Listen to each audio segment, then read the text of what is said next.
start with this. There's a small volcanic island off the southern coast of Japan. Yeah, he's called so good at Nagashima. editing. You always got to hand it to him, okay? Nobody lives here. But here's footage from January 2023 of construction workers arriving to this island. Their task is to build a couple of runways on the island and some storage facilities for ammunition. The Japanese government has been paying local fishermen to stay away from this island. That's because they're turning it into a military base. The island is being built by Japan, but one of its main purposes, which is very cool and good. I sure hope China's not doing that. Because if they are doing that, then that's not cool and not good. Not good.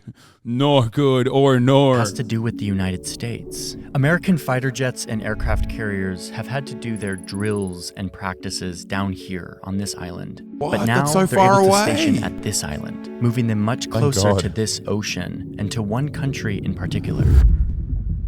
China. Nagashima is just one of many islands that are being loaded up with military hardware, most of it coming from the United States. It's part of this chain of militarized islands, an effort of defense Militarized or islands. aggression, depending on how you look at it. It's a line that centers on Taiwan.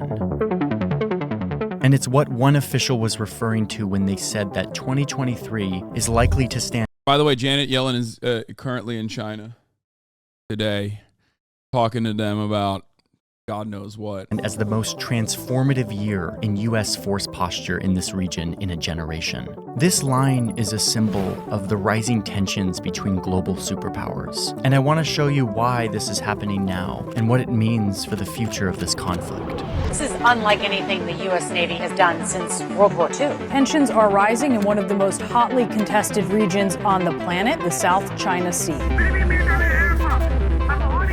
Why? Why? Why is it one of the most hotly contested places on the planet? A question we must ask ourselves. Like, I'm sorry, I always have to ask, why is America there? Like, no, I know that we have this attitude where, like, of course we have to be there to preserve freedom, right? But it's like, but why are we there, really? What's up with that? Doesn't make any sense.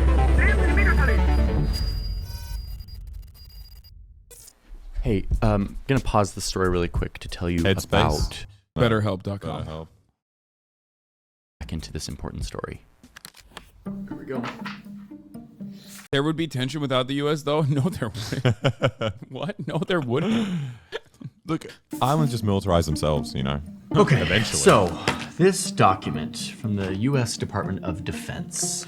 This document is called the National Defense Strategy of the United States of America, which also includes the Nuclear Posture Review and Missile Defense Review. It's basically a report that they release every 4 years that gives us an understanding of what the U.S. military is up to, what they care about.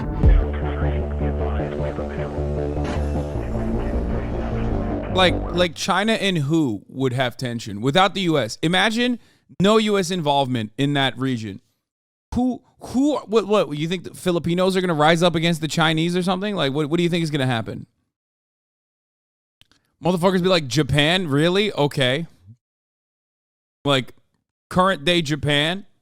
No, we're not talking about India, okay? We're talking about that part of the world. China is massive, so obviously there's tension on all sides. But even then, even with India.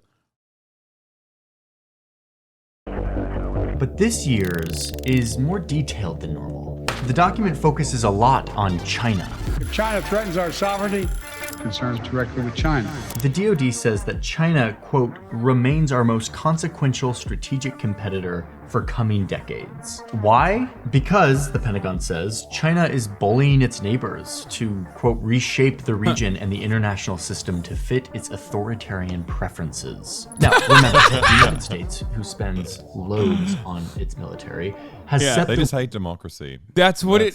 Fuck, I was thinking, like, what is China trying to do? Oh, they're trying to stop the Indian democratic process from taking root, or the Philippines, the Filipino democratic process from maintaining its blossoming democracy. Or I think just the idea of a Filipino person voting is just like so hard to deal with for a yeah, Chinese person. they hate that, dude. Fuck it, Japan.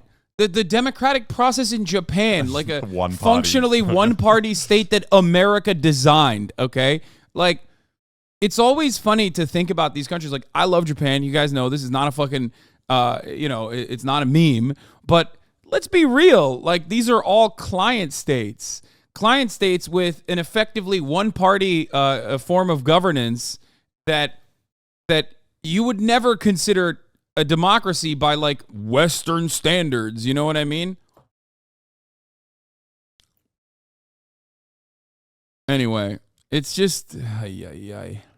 rules for our global order, how we trade, what political systems we favor, who participates in the system, and now we see a country that wants to dethrone them, to create a new system based on other values and other rules. Yeah. Unlike... And what scares the US military is that China is rapidly modernizing and expanding their military. China's military is growing incredibly fast. Like, they deploy the equivalent of an entire new British Navy every 4 years. Every 4 years, it's like What's new, the British new Navy? British Though? Navy. That's Like not new a- Royal Navy every 4 years. Yeah, they're just growing very quickly. This report is concerned about China's growing strength and military footprint. Again, like,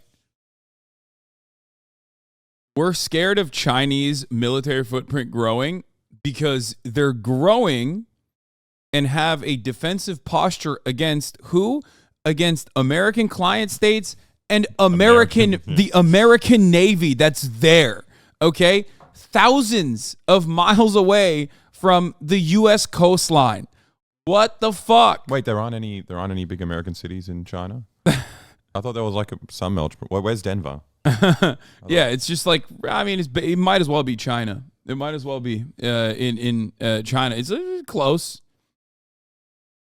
881 bases around the planet. Yeah, I mean, technically, if you consider it that way, China is bordering the United States of America. Those bases. If you think about Taiwan as like an American base, then, you know, all of a sudden, things get real spicy.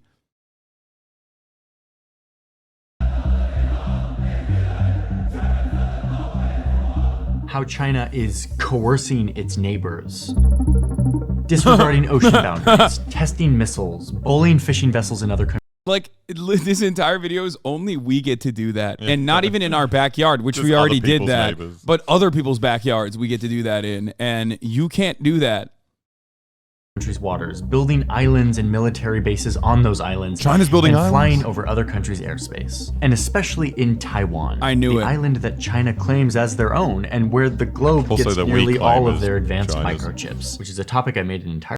Okay, to be fair, yeah, as Alexa also pointed out, it's not just China that claims that it is Chinese. It's the United States of America that also has maintained that same position since motherfucking Nixon, which is a position that they have routinely lied about. And it's not just me saying this. Like, this is very clearly the American foreign policy. The very clear American foreign policy has always been, it's China.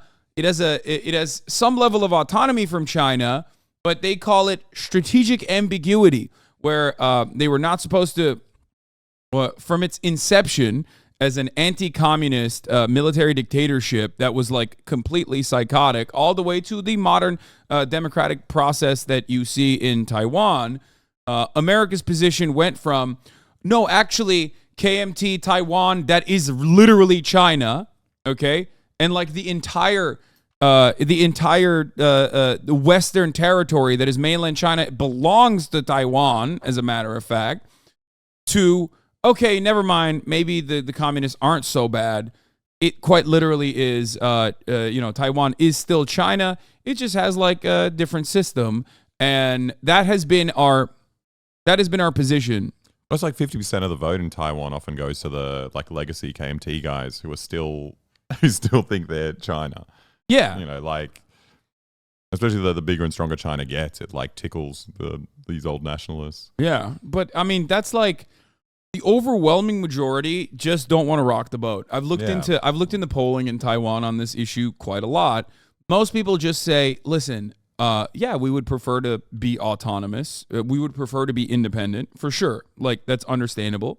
But overall, the current system that we have is much better than what could potentially happen, which is rocking the boat. Okay?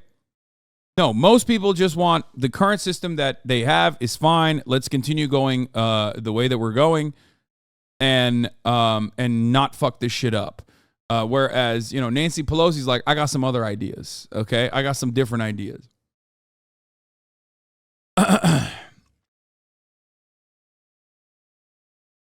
Anyway, I mean, and again... On Taiwan, I reiterated the long-standing U.S. One China policy. That policy has not changed.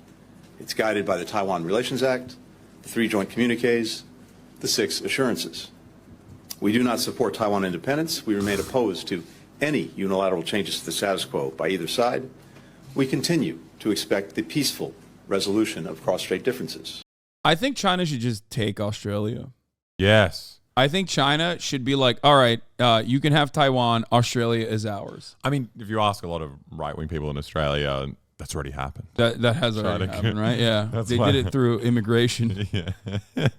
Yeah. I'm just saying. China are in absolutely no rush to annex Taiwan or whatever. Is the U.S. who wants to provoke a conflict in the hope that they can somehow ruin the Chinese economy before it totally surpasses the American economy? That is correct. Well, yes. that's what America has in the bag is like a military strength. America would never do that. Invade another country or no, agitate like any kind of group of individuals that are in a position of power that they placed that would then go and try to drum up support and maybe create any kind of like civil chaos or even all-out war. They would never do that. They've never done that, historically speaking, and they certainly will never do that. Surely. And aren't doing that in Taiwan, while Anthony Blinken is like, one nation, 2 systems. Do we remain committed to meeting our... Is there much pushback on it here? Like in Australia, it's like bipartisan, the anti-China stuff. Like you can't find anyone who's... Dude, it is super bipartisan here as well. Oh my Lord. We're always on a like who fucking hates China more kick. Yeah. Like Joe Biden's like, no, I'll execute the Chinese. Just wait, Jack. And then Donald Trump's like, I've killed so many Chinese. We hate them. Donald Trump literally claims that Joe Biden, because he had like some documents in a facility in Chinatown, that like he was actually working with the Chinese, because he thinks Chinatown, which exists in like every fucking large American city. Wait, what? Yeah. They're everywhere? They're everywhere. Is technically Chinese. They think it's Chinese soil. Anyway, let's our responsibilities under the Taiwan Relations Act, including making sure that Taiwan has the ability to defend itself. On Taiwan...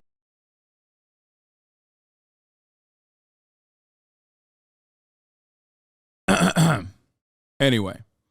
But this was shocking for a lot of people who have just like, who don't know anything about American-Chinese relations or like America's foreign policy on China, but instead have just been like paying attention to how bad China is. So they're like genuinely shocked when they heard this. They were like, what?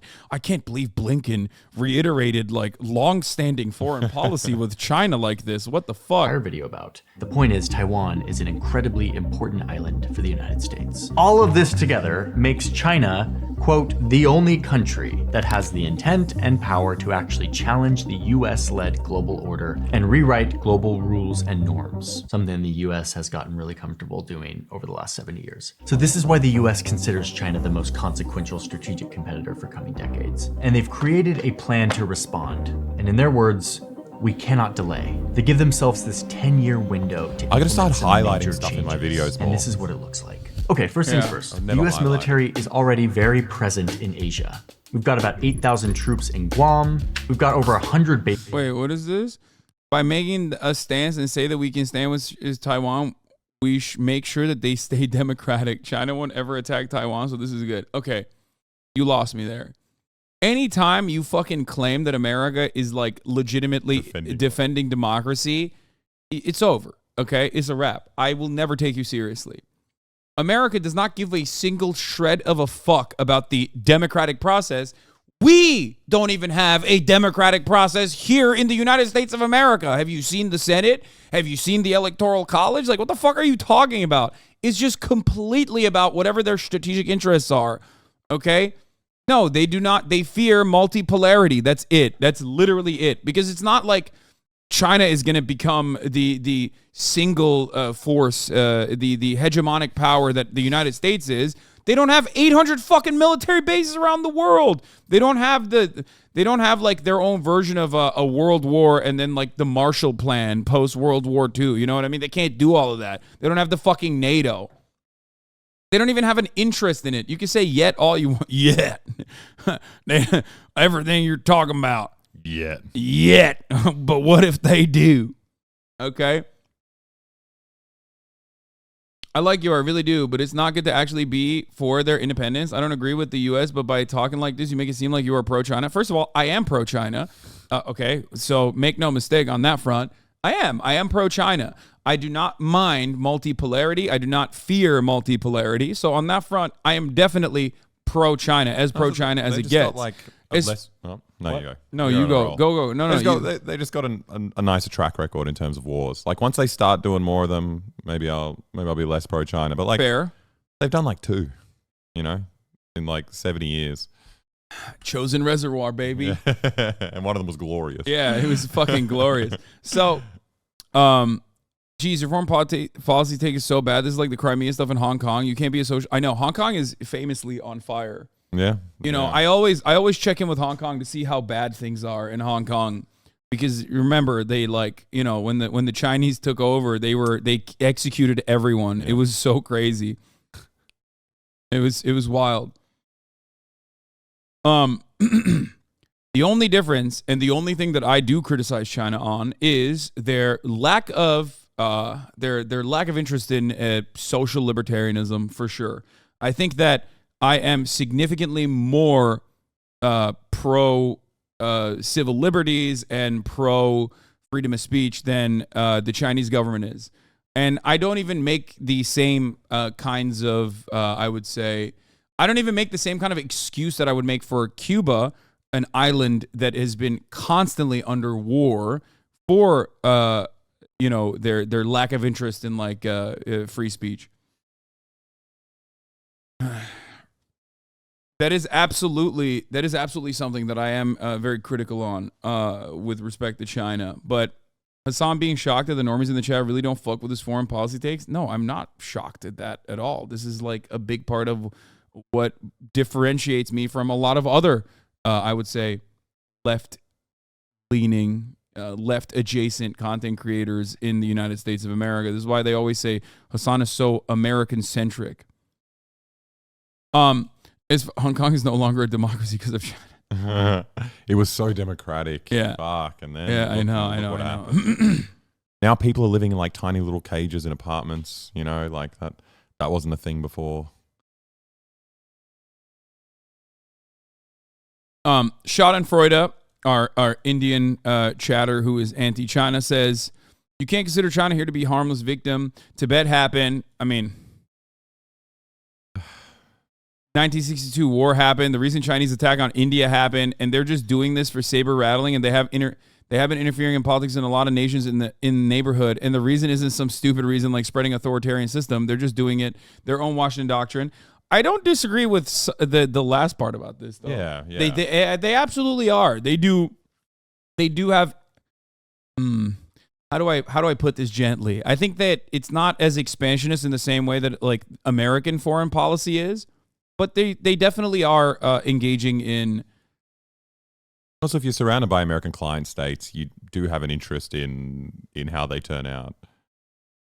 Like, yeah, I mean, I've said this a lot about regional powers. They're not superpowers, but regional powers always want to maintain a level of control in surrounding regions. And obviously, the only way you can do that is if you are America's lapdog, like Turkey, for example. Look at what the fuck Turkey's doing in the northern Syrian corridor, and understand that, like, that is totally allowed if you are a NATO country. That is totally allowed if America lets you do it. That's it. When you are seen at odds with the United States of America's interests in the region, then you can't do that. Look at Israel. Israel's another example. Golan Heights is, again, a piece of Syria that they like have been able to overtake. It's not even in any fucking by any metric Israeli territory. There's nothing Israel about that.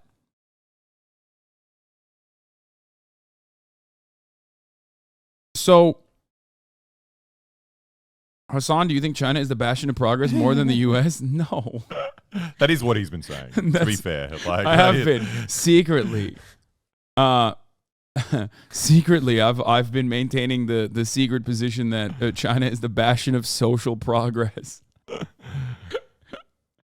All right, bases in Japan with about 21,000 American troops on the mainland and another 24,000 stationed down here on the Japanese island of Okinawa. Go up to South Korea and you'll find 22,000 US troops. And then you've got the US Navy who operates out of this port in Singapore. This has been the status quo in Asia for decades, and it has been the way that the US has ensured security for its allies. And it's kind of mostly worked to help secure American interests and deter conflict. The US has maintained strong alliances in this region. And frankly, the Pentagon has kind of been distracted with... Yeah, look at all the saber rattling China's doing. Did you see that? But it's also funny, like, ensuring their security. It's like they must be taken over by America to make sure they're safe from being taken over by someone else. Fuck, what's the Navy? I think the American foreign policy position is literally considering the Philippines as like an unmovable, like, military cruiser. Like they literally treat the Philippines as like, especially with like the recent elections and the new form of governance in the Philippines, they consider that to be the unsinkable aircraft carrier, and you know, it's great. It's wonderful. But yeah, they say an unsinkable aircraft carrier. That's what they consider it. But you know, it's not saber rattling. That's just ensuring that the client states have security. Other things. 2 wars that happened in the Middle East over the past 20 years. My fellow citizens. But as those conflicts wind down, and as China militarizes, the Department of Defense says that this status quo, all of these troops in Asia, it's not enough. They talk about this new kind of deterrence. Integrated deterrence. The only kind of military posture that will actually keep China at bay. And this is what it looks like. The smallest part of the strategy has to do with American bases. They're going to reopen a base in Guam and move some troops there. But the majority of this strategy has to do with American allies in Asia. Allies that are in lockstep with the US's goal to deter and contain China. The Pentagon calls partnering with its allies the center of gravity for this strategy. So let's start with Japan, one of the US's closest allies in the region. Japan is a country that is deeply concerned about a more powerful China, with its massive navy and its ambitions to control Taiwan. And it's very easy to forget. Why does Japan care about Taiwan? What do you mean, dude? Like, of course Japanese homeland of Taiwan. Yeah, no, they care about it. Just don't worry about it. They care. They care. Maybe it's because Australia cares about it. So, like, if Australia feels enough of a connection to Taiwan, I'm sure Japan does. Yeah, dude, they care because they hate the undemocratic Chinese rule. They were really critical of like the original Taiwan governance when it was just like a genocidal military dictatorship. They were like, Taiwan, why are you doing this? Come on, guys. We have to contain you, Taiwan. Or yeah, else, that's what they kept saying.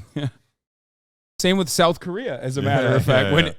When South Korea also was a genocidal military dictatorship and then changed its structure of governance from that to 6 chaeballs in a suit jacket.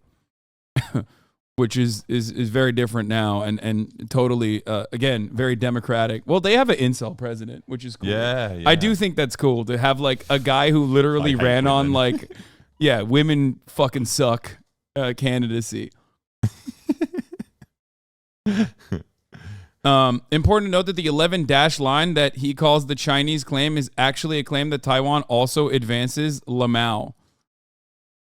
Where is the closest ally? Well, they also there's a funny little trick that maybe me as a Turkish person I'm a little bit more aware of that like Western forces always utilize. They'll constantly say, Taiwanese airspace and, China is flying on Japanese and Taiwanese airspace. And if you don't really pay attention to the map, you will look at that and go, oh, wow, that's really fucked up that they're flying in Taiwanese airspace until you fucking realize that it's literally the border. It's the fucking landmass. The Chinese landmass where it ends and the water begins is basically fucking not Chinese airspace, according to a lot of Westerners. Why am I saying this? Because they did the same thing with Turkey and Greece. Okay? There are a lot of circumstances where, there's a lot of there's a lot of tricky situations with like the Turkish military and the Greek military constantly just like fucking around with one another. Because if you look at like the Turkish airspace, it ends at the border where the landmass ends, okay? I mean, that's insane. That's an insane way to operate, okay? This was from, I think this was like the airspace closed against Russia or something. This was when there was a battle. But like, this is the fucking Turkish airspace. Look at this. Does that make sense to you?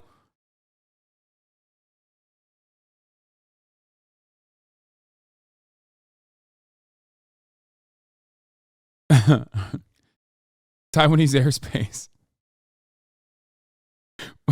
Wait, what? The whole square? No, the line. I don't know if this is where it ends. I think it does. I think Taiwanese airspace technically is Chinese landmass too. And the Taiwanese fucking breathe a lot. They're sucking in all that air from mainland China. CNN reporter, why is this Chinese two-seater that they say is armed with air-to-air missiles, and it's been shadowing this U.S. Navy plane now for about 15 minutes. It is pretty remarkable to see this Chinese warplane operating at such close proximity, just several hundred feet away. 11. It is interesting that China got so close to our plane. Yeah, what the fuck? The country just like moved towards where it's literally is like the why are you hitting yourself, but on a global scale. It's like, dude, what is your plane doing there? You know what I mean? We understandably took care of a fucking balloon that was Chinese that happened to fly over U.S. airspace because it caught like the wrong wind current, which we again openly admitted months later was not doing any kind of spy reconnaissance, as I correctly told you at the time. And everyone was like, Hasan, you don't know what the fuck you're talking about, blah, blah, blah. It's like, I'm like, why would they do that? They have satellites. The best way to do actual reconnaissance is put fucking cameras. If you want like up close and personal photographs of like, I don't know, some military base dude's asshole hairs, then you just strap cameras under a fucking low flying Cessna or under a private jet. Okay, you don't have to fucking literally fly this like dumbass balloon that's like clearly visible. Okay, or just use, the satellites that they have. Anyway, and remember what we did? We blew that shit up. Air defense identification zones in East Asia. Oh, so the blue square is Taiwan. Yeah. There's like a huge chunk of. What do you mean? There's nothing wrong with that. It's like they deserve that land. I'm sorry. So is there not enough China for you that like they can't take some of it? Give some of China. It's a pretty big country, to Taiwan. It's a big country.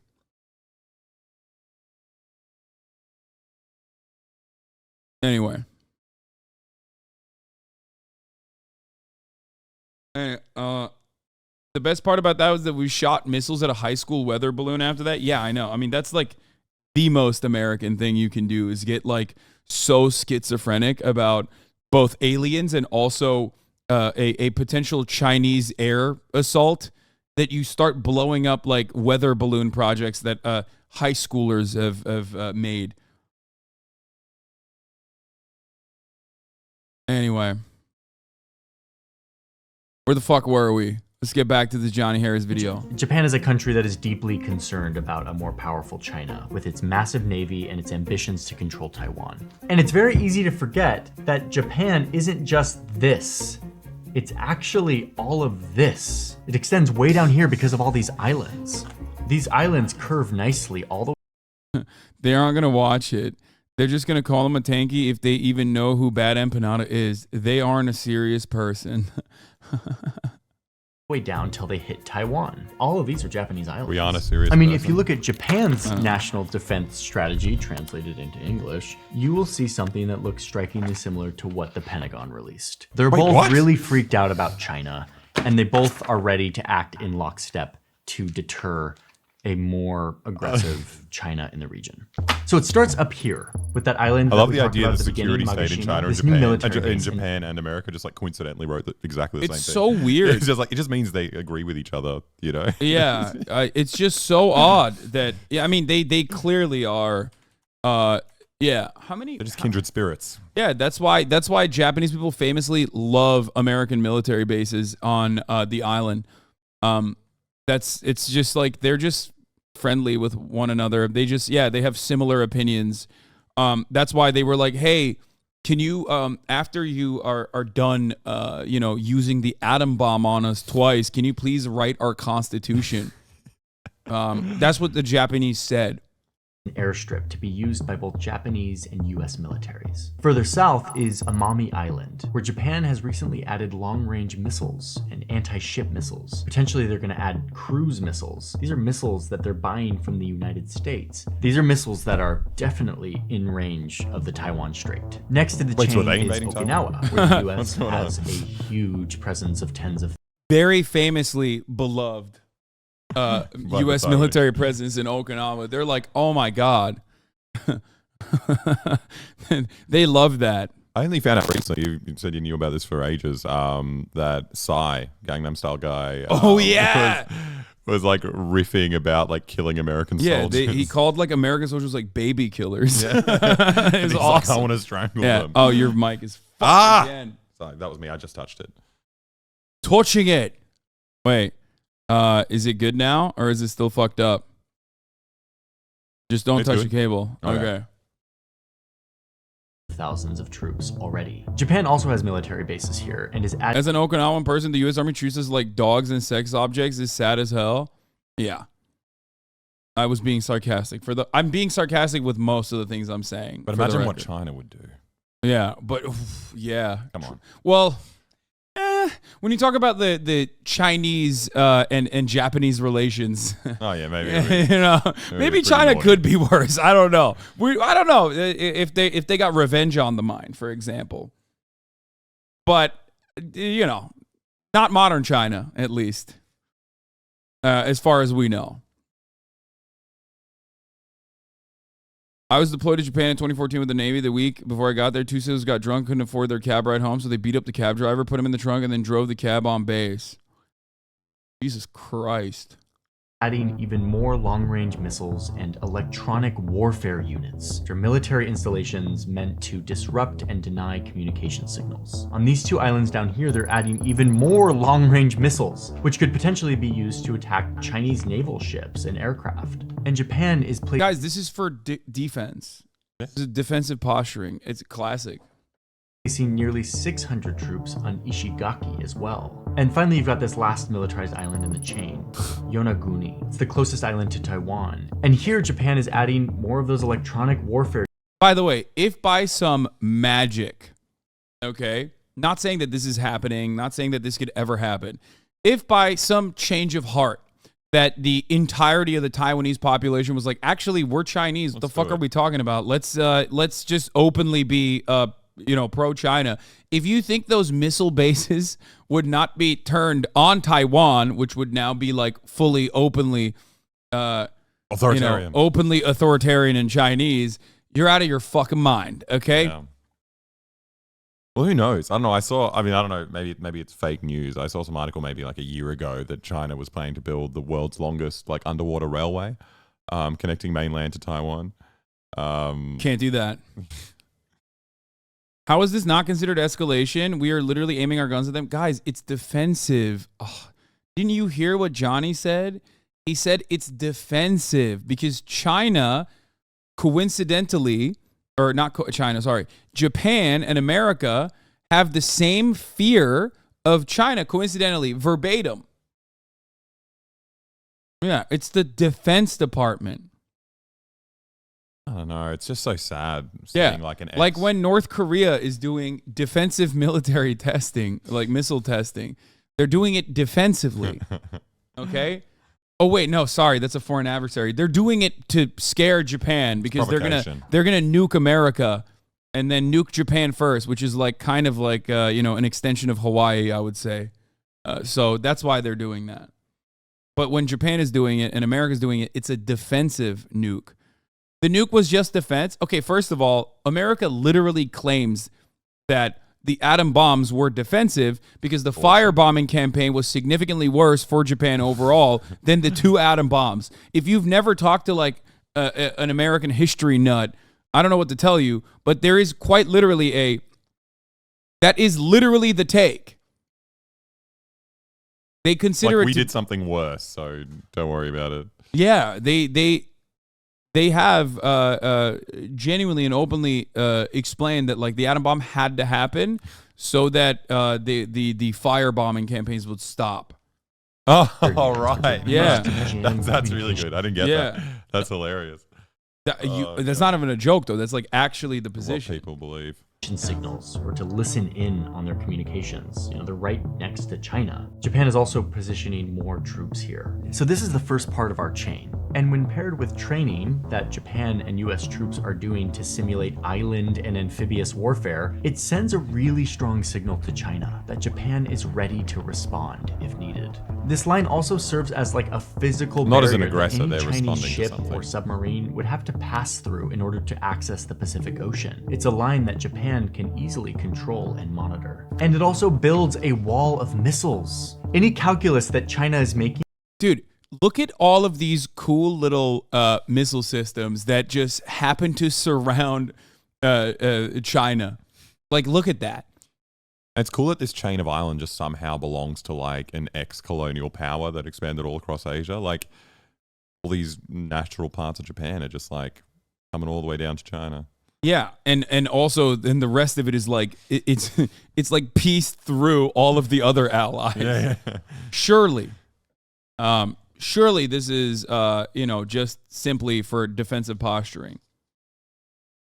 On whether or not to invade Taiwan or to do anything in the region, we'll have to now factor in this wall of missiles ready to roll. Overall, this increased military presence on this chain of islands gives Japan, and by extension the United States, the ability to monitor communications and troop movements of China, preparing them to act quickly. And it also gives them the ability to pre-position troops and supplies throughout the region, which is a major logistical advantage. But all of this comes with a massive price tag. So Japan, which is formerly a pacifist nation without like a famously the famously pacifist nation of Japan. Where did they? What? No way, dude. Come on. Okay, look. God damn. Listen. I love Japan. I don't love Japan that much to just be like, famously pacifist. They mean after World War II. Wait, they weren't involved in the war on terror, or they invaded Korea with the Americans. No, were they chilling the whole time? I actually don't know Japanese involvement after World War II in other shit. I think they were. He said formally, not famously. Formally, they're pacifist because of anime and they're so kawaii. Pacified, not pacifist. I mean, that seems like a more realistic way to approach the situation.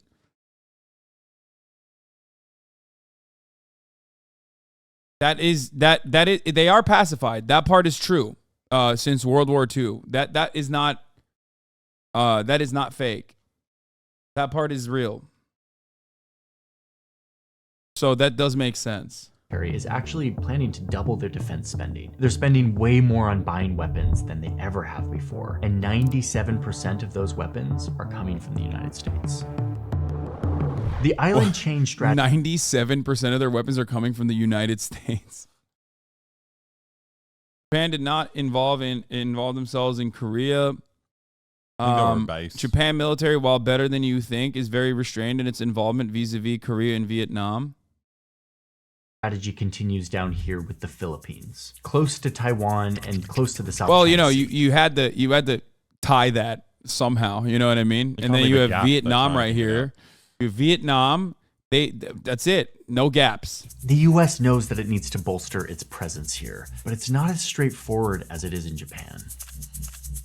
The Philippines was a U.S. colony for decades. It's a very sensitive history. And even after Filipino independence, the U.S. maintained a military presence in the Philippines until like the 90s. And then they eventually kicked out the U.S. as many saw it as just an enduring legacy of U.S. colonialism. But a more aggressive China has become a major threat to the Philippines. Now listen, I'm not going to go into like a full South China Sea thing here, but just know that China claims all of this as their.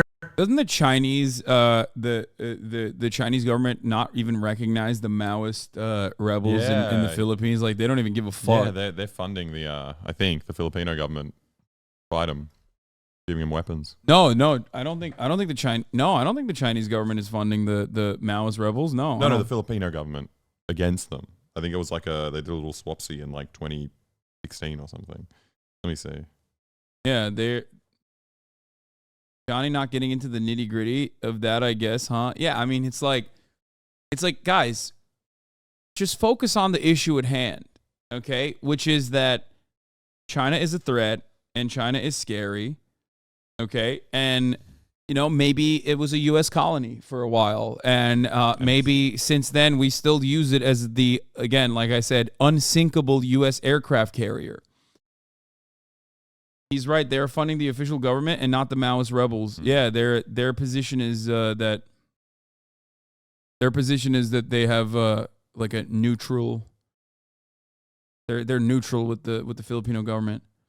Their maritime boundary. It's literally a line with 9 dashes that some Chinese official in 1948 drew by hand on a map. This line blasts through the boundaries that the rest of the world recognizes as the Filipino territorial waters. So there's a conflict in the ocean. And now, on a daily basis, Filipino fishing vessels are harassed by Chinese military vessels who threaten them if they don't leave their waters. In 2022, China put a temporary stop to all fishing in the South China Sea, denying the Philippines' ability to fish in the West Philippine Sea, which is rightfully their waters. Hasan spreading fascist propaganda takes. America can be bad, but that doesn't make fascists good. Hasan coming out with weird takes. What have I said that's like, what did I just say? The map that Taiwan also claims is theirs. What have I said so far that's like even remotely fascist?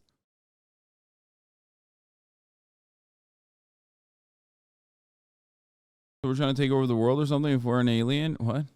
But it's crazier than that. The Chinese Navy is like full-blown just bullying the Philippines. They like show up with lasers to harass and blind Filipino ships. I mean, let's remember, the Philippines is a much smaller nation than China and doesn't really have a navy even close to what China has. So now they're in this impossible decision. They have to choose between giving up their sovereignty and fishing rights to their aggressive neighbor, China, or partnering with their former colonizer who also wants to repel China. And in this case, they chose the latter. China has pushed too hard. It's pushed the Philippines in the South China Sea, what they call the West Philippine Sea. The Philippines is planning to boost its military presence in the disputed South China Sea. It started in 2014 when they allowed the US back in for the first time in 22 years. The US presence will technically be in bases that are owned by the Philippines, but the US can have troops, build barracks, and other military installations, and can have pre-positioned supplies there as well. It's basically like the US has bases there, but it's like, shh, it's actually the Philippines. And as part of all of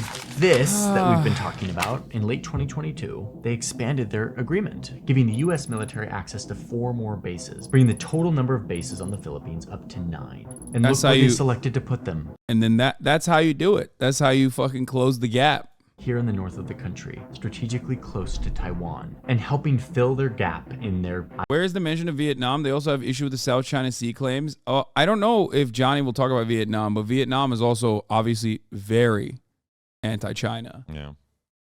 They love America. Island chain that they're creating. This now allows US to have a military presence really close to Taiwan. The US trains very closely with their Filipino counterparts, making them ready to respond very quickly to an invasion in Taiwan, while also repelling Chinese bullying of Filipino fishing activity. Okay, so now the island chain is filling out, giving the US and its regional partners a solid blockade to the Pacific. And it continues all the way down around the South China Sea because of the US presence. Johnny Harris, our favorite.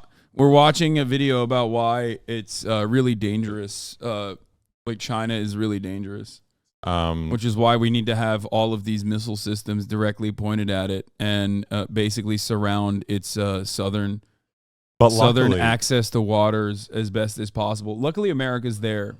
Yeah. Yeah, you can join. Dude, you guys love streaming, dude. Just fucking say it. I think also, like, luckily, like, coincidentally, a lot of these countries, like, defense papers are, like, identical, like, word for word to America's. So it's good everyone agrees, you know, like, it's cool. It's cool when it just works out like that. Yeah. You know what I mean? You know when your friend knows what you're thinking, you don't even have to say it. Yeah. I love that shit. Yeah, it's just perfect. If America didn't surround China, your freedom to stream would be in danger. Mark my words. What, you mean streaming is over? What the fuck? You can imagine a free Hasan just playing basketball every day. Yeah. Yeah. Australia is turning into America Forward Operating Base too, by the way. That's actually the worst bit. It actually scares me. Like, as soon as there's a war in Taiwan, we're going to be like at war. Also, the northern part of Australia is fucked. Like, Darwin is just filled with American all bases. American bases, all American planes. Fucked? You mean like free? Free. Weird that you're saying That's it's the wrong fucked F word. when it feels like it's free, and also you have nuclear submarines. So We're getting them. That's That's actually kind of a good thing. So, like, the nuclear subs are coming. We don't have any of the like means to service them. So we need like nuclear submarine bases in Australia. Yeah. But it's actually a really good thing. It's like one time where we were like near Vladivostok. Oh no! Your microphone is busted again. I think it's fine now. Is it all right? Yeah. Come on, guys. Yeah, we were in Vladivostok, like next to a nuclear submarine base, and we were camping. And like when you dive down there, the kind of like mussels you get in the ocean are just like 5 times the size of the normal ones. That's a good thing. Yeah, it's awesome, and they're delicious. It tastes like a what's steak. going to happen. So if they can put one of those nuclear submarine bases anywhere near me in Sydney, that would be so good. I'd be eating like the biggest, juiciest seafood. Yeah. What do you mean? It's great. It's awesome. Tastes like freedom to me. You said steak. Actually delicious. Yeah, you said steak. Like it's the only seafood you'll be able to eat. It tastes like beef. All right. Singapore. This is a very united front, but it doesn't stop here.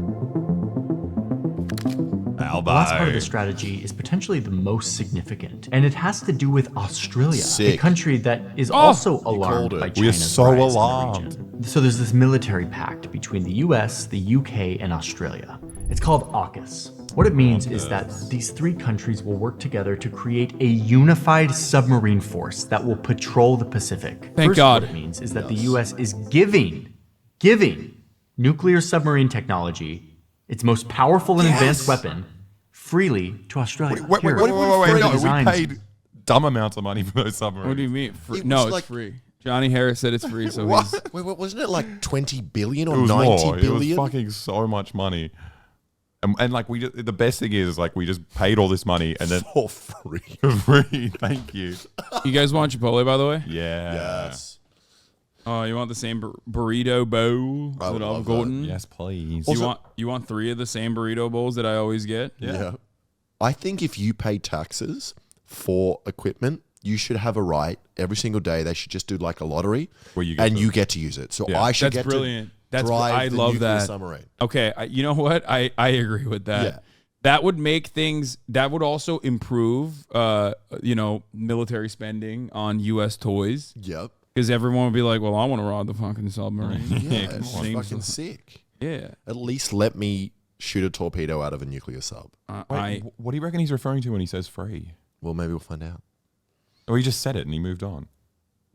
To our most powerful weapons, take them, foreign country. And then the U.S. and UK pause as will well. base It's submarines. we paid an insane amount of money, like to crazy billions of Australia. dollars Here, for this. Here are the designs to. But then it's also just funny because with the big ceremony, fucking That's so weird. 368 billion. Just, dude. But then also, like, at the ceremony, Joe Biden just forgets the name of our prime minister after we forked over $368 billion submarine. He's like, that Australian guy. That's what you're insulted about? We have prime minister It's changes just every year. It's just very extra funny. understandable. It's just funny. It's just an extra little, just You're like if he remembered it, I would be fine Yeah. with this. it's bad decorum, you know. Yeah, there's no dignity here. Yeah, I mean, this is great. Why would he say that? They're gonna forgive the loans like it's a PPP loan. No, Hasan, don't you see the IP is free? The sub costs $368 billion. Wait, yeah, so we should be paying no, more. it was free. It was free, and that's why France was so mad. Yeah. Because they wanted to give us free stuff. Because France was like, no, we want to give you guys the free nuclear submarines. It's like really fucked up that America's doing that instead. Like really messed up. It's just insane paying for the right to be like a American military base. Yeah. It's like paying for a really expensive gun and then being like, now you have to shoot the guy, the next guy. Now that go comes in. kill Chinese people. Yeah. Yeah. Welcome to America, buddy. Club Aussies from a Canadian. Yeah. Dude, it's so crazy. These nuclear submarines just fell off the back of a pickup truck. That's why they're so mint and so cheap. Are you referring Our most powerful weapons. to the block of nuclear waste that fell off the back of a pickup truck recently in Australia? Wait, that's the thing that I thought that was like, that's the most amazing reference I've ever heard. Hasan. No, I was just saying that's like a classic bit where they'll say like, "Oh, I got these radios, I got these stereos. They fell off the back of a pickup truck over here." That kind of thing. Yeah. I didn't realize there was nuclear waste that fell off the back of a pickup Literally like 2 months ago. truck. Yeah. Take them, foreign country. And then the US and UK will base submarines out of this port here in Australia. It's called Perth. Australian sailors will ride alongside US and UK sailors during submarine deployments. They will learn together, they will work together, they will share classified intelligence. What this means is that there will be a significantly larger number of submarines patrolling these waters. And remember, these are nuclear. There's nothing weird about that. No, they're talking about them like they're fish. Just like how they're just swimming around. It's actually so good that this is happening. And that why is China even remotely worried about that? Like, what do you mean? These are defensive nuclear weapons on their border. Yeah, what? Like, so odd. I love that what China's doing is saber rattling. Yeah. Like, that's just a silent submarine just cruising around. No noise, no rattling. You can't see it. Shut up, China. It's under the water. What do you Australia want? defending their trade routes with China from China. The best way to proceed was to get everyone in the one room. Good thinking. Okay, you're all right. I'll come straight to the point. This white paper is recommending we spend close to $400 billion over the forward estimates. Now, at some point, the PM is going to be asked a very simple question. In order to protect us from which enemy? It's so hard to say. 400 billion, pick one. A regional player. Specifically, Colonel. An Indo-Pacific regional player. More specifically? Indo-Asia Pacific. That's broader. Who are you leaving out? Europe? Yeah, I sort of need a country. Or an unaligned player. No, a country. One that might threaten us. Just one. Someone in the chat said Laos. I wouldn't want to raise tensions. Where? In this room. You know what? I'll name one and you just nod. China.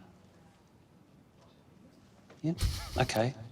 And what exactly are we protecting? Strategic interests. Specifically, Colonel? Indo-Pacific strategic Again, interests. Brigadier, really specifically. Indo-Asia Pacific strategic You know what? interests. I'll say it and then you nod. Our trade routes.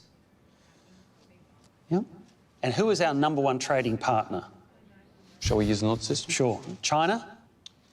Yeah. So under this scenario, we're spending close to $30 billion a year to protect our trade with China from China. Yeah. And that doesn't strike anyone at this table as odd?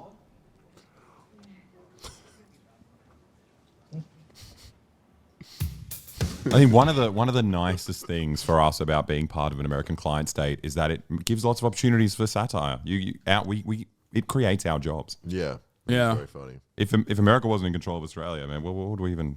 We'd have nothing. I'd have to go back to working a normal job. True. This is cardies. not funny at all. Yeah, I know. It's not funny because it's very serious. Depressing. But that's why it is funny. It's Australian foreign policy. It's not funny. I mean, it's pretty funny. But so I mean, there's nothing wrong with that. There's nothing weird Powered about that. submarines, which we made a whole video on as well. These things can be underwater for months. They can go on these long patrols over to Taiwan and the South China Sea. They can close up these key choke points, plugging holes in their growing line against China. And crucially, we can be pretty damn certain that a lot of these submarines will be carrying nuclear weapons, adding yet another layer of deterring power to an already really powerful line of defense. And if this wasn't enough, Dude, Similar to the ones that we already launched. you on have to people in the have region. you have to have like you have to double up on the defense to protect the region. Dude, nuclear weapons are the best defensive weapons. Everyone knows it's never been used as an offensive. It's only a deterrence measure. And it's also Australia it's not is a real all- threat because it's never even been used in this region. Yeah, Like yeah. America is not.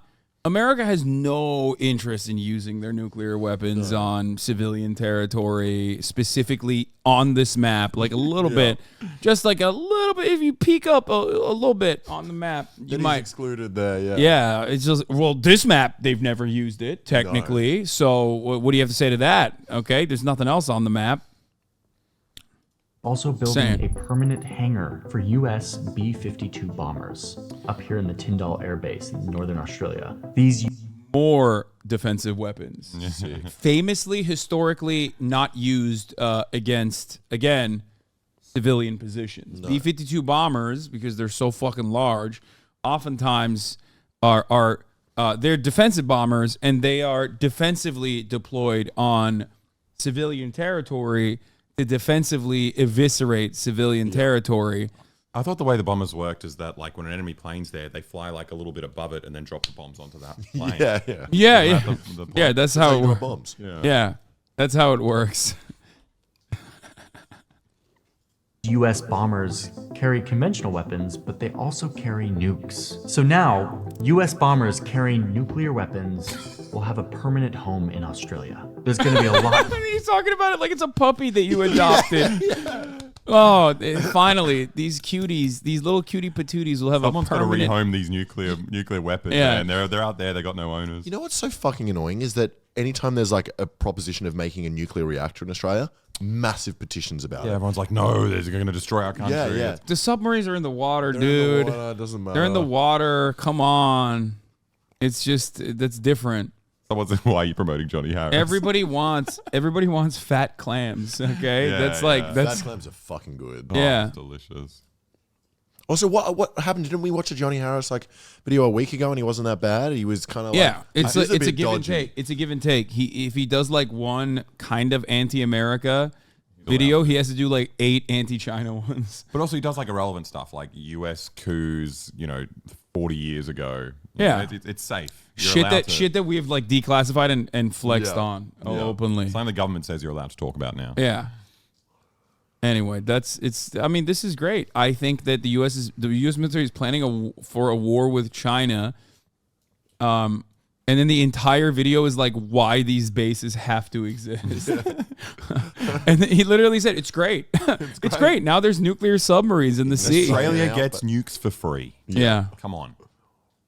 Yeah, it's awesome. More military hardware in the Pacific because of this. Hardware that carries the most powerful and dangerous weapons we have. This is a very aggressive signal to China that the West is ready.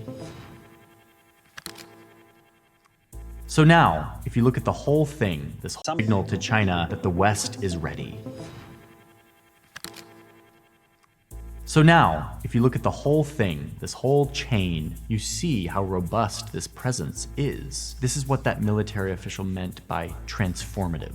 The military name for this is the First Island Chain, and it is at the heart of the US and its allies' strategy to counter and contain China. And it's easy to see that this island chain, while protecting a lot of different interests for a lot of different countries, really centers on Taiwan. A major purpose for all of this militarization, the missiles, the subs, in Taiwan. the air bases, the troops, is to prepare for conflict in Taiwan. And this is where we get to the paradox of deterrence. You prepare to fight so that you don't have to fight. All of this preparation might be just what is needed for China to decide that it would be too costly to invade Taiwan. Yeah, dude, totally. That's what I was thinking. Yeah, thank God. Oh my God. Thank God for the 385 billion Australian dollars, which is what, like 10 US dollars? That were spent on the nuclear submarines. So you could deter China from invading what the United States government, not me, the United States government claims is just more China. Okay? That's not me saying it. No. That's Anthony motherfucking Blinken saying it. Okay? That's what every American State Department official has said on record since Nixon. I'm just saying they just see it as more China with like, a little bit different of a system. Other side of that paradox is that all of this looks an awful lot like overt escalation in a conflict. If you're China, this chain of islands is clearly your enemy trying to box you in, to monitor your every move. A superpower from the other side of the world flooding your region with more military hardware to stop your influence. It would be impossible for this plan to not contribute to a rising of tensions between the two superpowers. It's not impossible for it not as to. the It's like that's U.S. the prepares intention of it. for potential conflict with China. How close are we to To contain Beijing. Where are they trying to go? No, what are you talking about? Dude, I'm so glad that these guys are here to contain Beijing. Like 95% of those weapons on Japanese islands are American. Shit take us on. Arrogant and ignorant. No, you're right. Beijing needs to be contained. That's why it's perfectly valid for. That's such a modest and not arrogant take. Yeah, I'm so. No, I think like the only good take in the situation is if you say China are a bunch of genocidal, bloodthirsty monsters, and all of America's allies who came to the conclusion that they need to defend democracy against Chinese anti-democratic interests, have to do so by purchasing metric tons of U.S. munitions and nukes and even nuclear submarines. Like, you got to do that. That's a thing that you have to do. Thank God. I hope everyone can take a deep breath at the top of the hour and recognize that I am, still pro-America all the way. And modest. Okay, and modest and not arrogant, finally. Finally, a non-arrogant take. Also, just the nukes, so overkill. Like, come on. The only use of a nuke is to blow up everything. A city. The entire city. No, first of all, these are nuclear-powered submarines. Oh. That means they can be underwater for, months on end, okay? Secondly, even if they had nuclear warheads in the submarines, let's say maybe, I mean, that stuff is classified, who knows? Yep. Who knows if they have nuclear-powered submarines with nuclear warheads in them? They might. But even then, I present you with the alternative. Radiated clams. Yep, I forgot about that. That taste like steak. Yeah.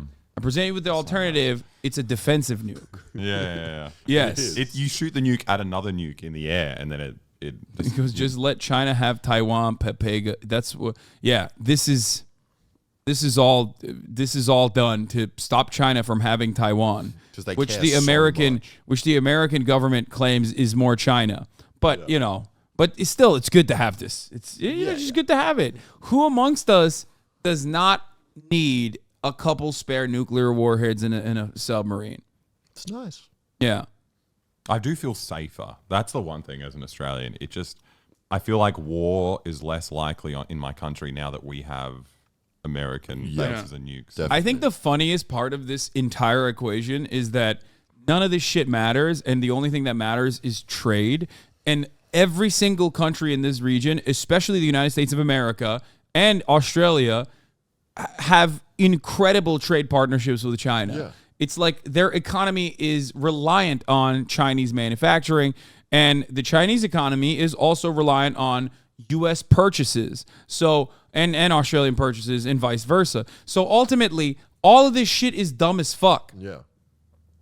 Anyway, isn't the claim Taiwan is more China optics to make China happy? No, it's not optics to make China happy. It's just what they consider to be the truth, which they legitimately have always just been like, yeah, we're just gonna say that, but like we're gonna keep beefing up the island so that we can eventually use it as a fucking as a weapon against China. There's no optics in that situation. It's called lying. Or if you're in the U.S. government, it's called strategic ambiguity, which is another word for lying, okay? That's what it is. And it's not like they lie about this. They openly state it. Like I said, they just rename lying and say it's strategic ambiguity. Okay? Anyway, I forgot to run the top of the hour ad break, by the way, which comes at the top of the hour every hour. Oh, shit. The food is here, by the way.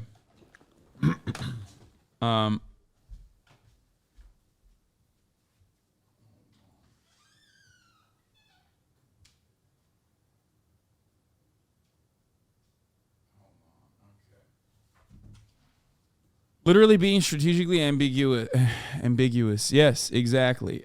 Here is the 3-minute ad break now. There's no ambiguity there. It's not strategic. I just gave you the top of the hour ad break. Okay. More YouTube apologies need to use strategic ambiguity. Anthony Blinken coming out with a fucking ukulele to be like, Toxic Gossip Train is finally here. You see the one I sent Alexa? What? Oh, yeah. I've been already watching it. Does that scare you? This guy said, I'm a Nazi. Manhunt 3 protest. Hasan is a Nazi fascist. Oh. He got you. Yeah. When your girlfriend accuses you of lying, just tell her that you're doing strategic ambiguity. Okay? Like, excuse me, I'm doing strategic ambiguity to better recognize the interests of other people. I'm more thoughtful of other people that I've cheated on you with strategically.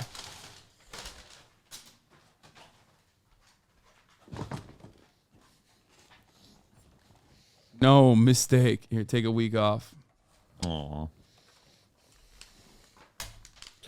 Because appeasement works so well against Hitler. China today is as socialist as Hitler NSDAP was socialist. If you travel back in time to 1938, would you argue for selling out the Sudetenland or even more present? Do you agree with the Europeans' stand to build relationships with Russia since the late 90s? Because we have relationships, there will not be war. Christ. Although it's just like after the first sentence, just take it for granted that China and Nazi Germany are synonymous. Yeah, like, you just have to. Also, you know what else is also the same as Nazi Germany? Russia as well. Yeah. Russia and China are the same as Nazi Germany. Just like Afghanistan was the same, the Taliban was the same as Nazi Germany. Vietnamese, the North Vietnamese liberation was the same as Nazi Germany, and the people in Iraq were the same as Nazi Germany. It's just always like whoever we choose to wage war against is the same as Nazi Germany. Make no mistake. It's never we're never obviously coping with like a fuck ton of global imperialism that we're engaging in. It's always just and then trying to justify it by pointing to the one time that U.S. military action was just. Yeah, that hasn't been like the way to basically sell every fucking war to every American nonstop. Yeah. Everything about nukes feels so damn spiteful. Like if the enemy fires them, we're dead. I mean, yeah, it's called strategic deterrence, mutually assured destruction. Anyway, what about mutually assured seduction? That's what we should have instead. Dude. Well, what's a submarine if not like a giant dildo in the ocean? Giant dick, yeah. True. Filled with horny men that have been underwater for 2 months. Yeah, well, they're the Navy, so they're fucking each other. Yeah, Let's be true. real. I don't think they're interested in women all that much. No. There are men in China, lots of men in China. Yeah, that's true. Too many. Actually, not enough. You are so popular. You are so popular. Why don't you use your platform to end the disagreements between China and America? Yeah, why don't you get Xi on this podcast? Dude, on this podcast. Yeah, because I love war. That's why. Also, I love the idea, the idea that like in all of those circumstances, like America has to be the one doing the just war in a defensive way, of course, always, and that like we could never be the Nazi Germany in that circumstance. Like we here in the United States, despite all of our endless bloodshed for the past, post World War II era contemporary history, could never be more similar to the genocidal freaks. Okay.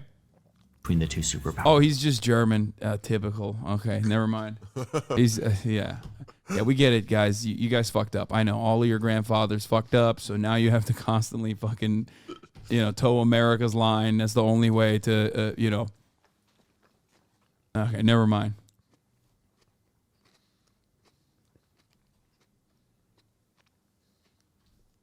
Let's continue. All this as the U.S. prepares for a potential conflict with China. How close are we to all-out conflict between the world's two largest superpowers? 继续沿着错误的道路狂飙下去，再多的护栏也挡不住脱轨翻车，陷入对抗冲突。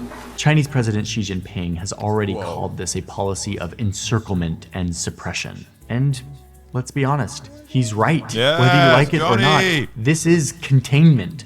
Old school, Cold War style containment. It's hard not to see it when you look at this map. And the Chinese foreign minister said that it would literally be impossible for China to not fight back, to take a move that retaliates against this move. Which means that if the US and its allies aren't careful with all of this, it may send a signal to China that now is the time to invade Taiwan, before all of this plan can fully be implemented. In that sense, this strategy could provoke the very conflict that it is trying to. So if they get one more nuke, then China's gonna be like, "Oh, that's too many." Done. But not the level we have now. That's fine. We can deal with that. I love still taking it at face value that it's like America trying to deter China from doing anything. They don't care about Taiwan at all.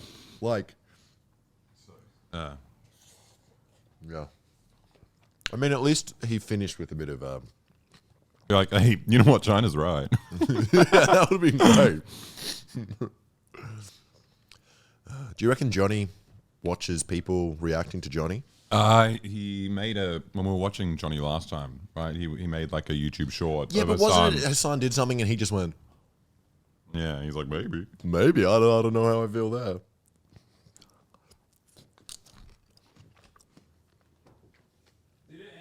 Yeah. Oh, it's in the credits unless you want to watch the credits. Oh, maybe he does. There seems to be a Turkish guy in here. Where? Mustafa Jassim. Is he Turkish? I don't know. Jassim? That's not a Turkish last name. Sorry. Come on, Alexa. What the fuck, bro? You keep thinking everyone's Turkish. What about Tom Fox? That's kind of a Turkish name. Tell him what you said about how in the Balkans they call everyone Turks as a diss. Oh, it's like a right-wing thing where some Serbs would call like Bosnians Turks or Albanians Turks. It's like, because that's the worst thing you can possibly be. Yeah, fair enough. Yeah, I gotta agree with that. Let's keep rolling the credits. I want to see if there's like a secret thing afterwards. You Oh, know, yeah. like the Minions where you get a song. Oh yeah, after the maybe he does a credits. little dance, and little falls song over. and dance. No. What? Director of Strategic and International Studies. Let's see what that is. Yeah, let's look that man up. That's gonna be a fucking. Uh-oh. The wait, first how do I picture do it? you see wait, is I just don't know. him. Maybe I search it. This is how Hasan did. He searched Yeah, it he's such here. an off screening, so in case Greg Poling is a porn star, it doesn't come up with his.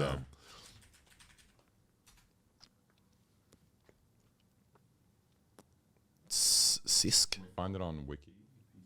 No, search Jet his name. See what that man specifically does.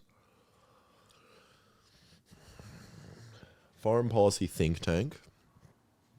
Where's its cash come from? That should be a part of. Been dedicated to finding ways to sustain American prominence and prosperity as a force for good in the world. Yeah, okay. Very convenient.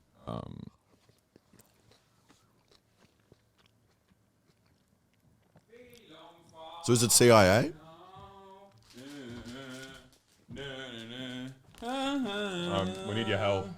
What? Well, at the end of the video, it was like, this is videos thanks to the Center for Strategic and International Studies. So I just want to see what kind of think tank. I mean, when in doubt, always assume it's CIA. Yeah, that's what I thought.